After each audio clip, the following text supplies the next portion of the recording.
Kapan hari ada salah satu dari muridnya LBY yang sempat memberikan referensi kepada saya. Yang lebih terdekat itu TKN ya, jalur Pekalongan, jalurnya Habib Lutfi kata dia. Loh, saya bilang, Anda menyampaikan referensi dari mana? Loh, ada dalam kitab Tambihul Masyi katanya. Karya Syekh Abdul Itu bohong. Saya bilang, kita punya kitabnya Tambihul Masyi. Di dalam kitab Tambihul Masyi itu tidak ada referensi TKN.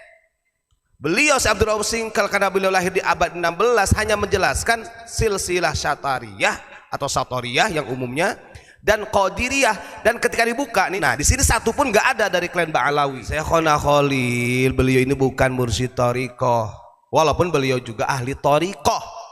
Itu catatan. Kadang saya mikir kenapa ya ini kok bertahun-tahun, puluhan tahun sampai tidak ada yang berani membongkar sejarah ini. Berarti kan ada kepentingan. Saya ingin mengingatkan bahwa TKN ini masih ada dzurriyah-dzurriyahnya, bahkan yang mau ada juga kalau pengakuan dari keluarganya Pak Syekh Ahmad Hasbullah Madura ini bahkan sempat dialhabsikan katanya. Masya Allah.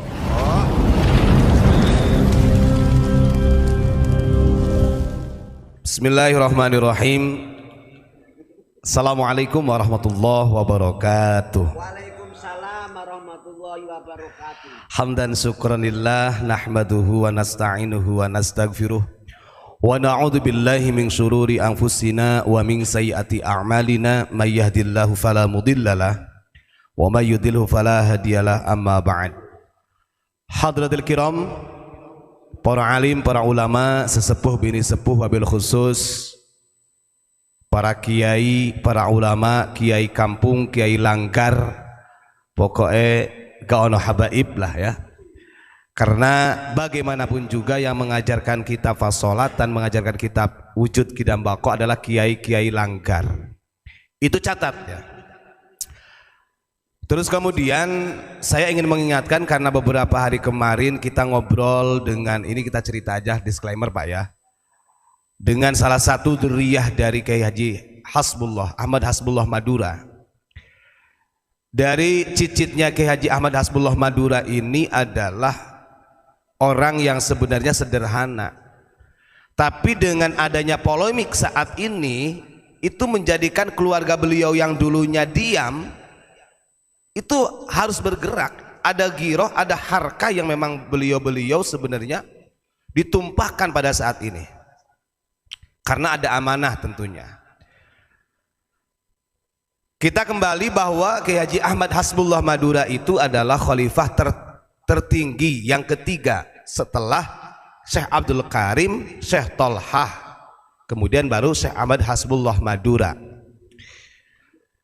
Nah kemudian ada orang yang mencoba ingin merubah khalifah-khalifah thariqah yang langsung berkoneksinya dengan Syekh Ahmad Khatib Sambas ini dari kelompok-kelompok sebelah.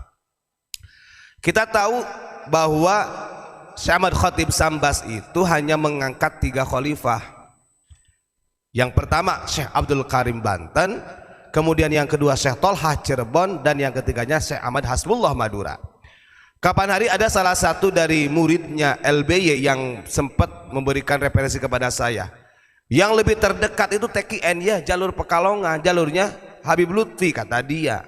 Loh, saya bilang, Anda menyampaikan referensi dari mana? Loh, ada dalam kitab Tambihul Masyi katanya. Karya Syekh Abdul Rauf Singkal. Makanya ini saya mengingatkan karena memang ini berhubungan dengan masalah marwah thariqah.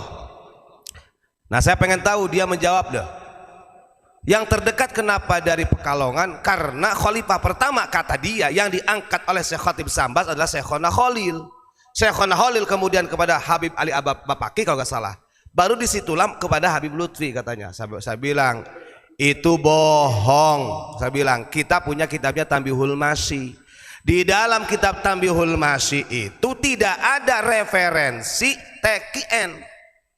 Beliau Syekh Abdul Rauf Singkal karena beliau lahir di abad 16 hanya menjelaskan silsilah syatariyah atau satoriyah yang umumnya dan qadiriyah, dan ketika dibuka nih wa amma sanadu syajarati masyayikh tabaqati al-qadiriyati qad asrarahum wa huwa akhadal fakir. Nah di sini satu pun nggak ada dari klan Ba'alawi kan gitu. Nah makanya gini, Syekhona Khalil beliau ini bukan mursyid thariqah, walaupun beliau juga ahli thariqah. Itu catatan. Kadang saya mikir kenapa ya ini kok bertahun-tahun, puluhan tahun sampai tidak ada yang berani membongkar sejarah ini. Berarti kan ada kepentingan. Kita harus hati-hati.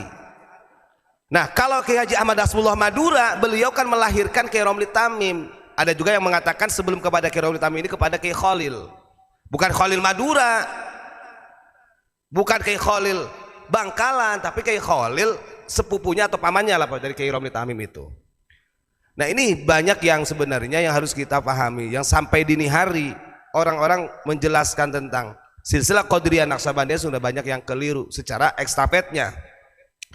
Nah, harapan kami monggo lah para ulama, para kiai yang ngerti dalam hal ini kita luruskan. Jadi ketika mereka memberikan referensi jelas salah.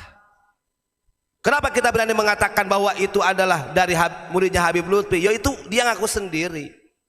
Bahkan sampai membicarakan tentang kitab Tanbihul Masyi karya Syekh Abdul Rauf Singkal. Ingat, ketika di zaman Syekh Abdul Rauf Singkal Aceh, thariqah Qadiriyah Naqsabandiyah itu masih berpisah, belum disatukan. Adapun menjadi TKN thariqah Qadiriyah wa Naqsabandiyah itu di abad 18-19, yaitu dengan Syekh Khotib Sambas. Bahkan nih ada berhubungannya.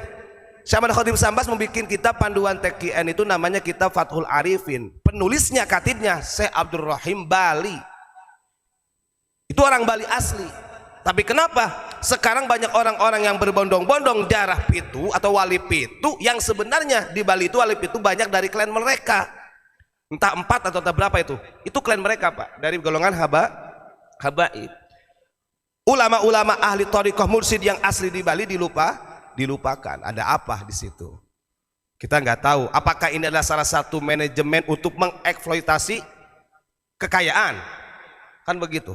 Harus hati-hati. Itu saja saya sampaikan. Saya ingin mengingatkan bahwa TKN ini masih ada dzurriyyah-dzurriyyahnya, bahkan yang mau ada juga kalau pengakuan dari keluarganya, Pak, Syekh Ahmad Hasbullah Madura ini bahkan sempat dialhabsikan katanya. Masya Allah.